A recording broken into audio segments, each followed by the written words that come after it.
Kung saong pagutang sa paon. Ang among paon kay mahalon kay uy, dara shrimp.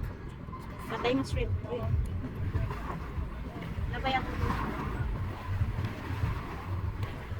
Tagaan yung dagat kay para tagaan sa ganyan in return. In return, patay kayo siya guys. Muna gunting-gunting. Kuwanto siyang panit.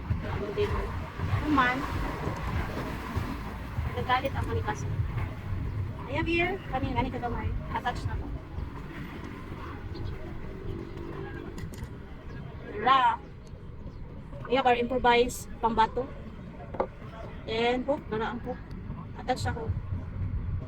Dapat tarungan siyang attach kay para dili dayon makuha sa isda.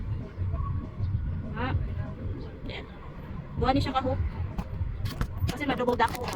Sila double dako. Double dako. Double kill day taron. Double kill lang kay dagan maka-relate. Dara. Okay na ando ha. Ato na ibato.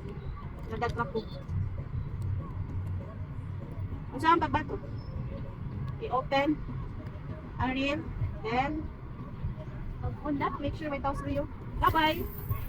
Oh, nilupad na. And lock. Okay. Then ato siya uutol. Ato siya iuot kay para ma-feel mo ni vibrate. Okay? And magpaabot ta nga magtuwas. Malihok na vibrate. Puta tikas pa ako. Okay. Ako na ikat sa later na, hindi mo lihok. Nakakuha ko. Diba? Cute. Akong bana guys.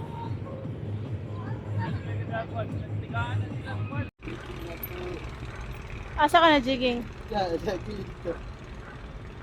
Wow, gwapa. Meron lang yung jigging nakakuha. Talakitok. Oo, Ben. Jigging ang gamit ba?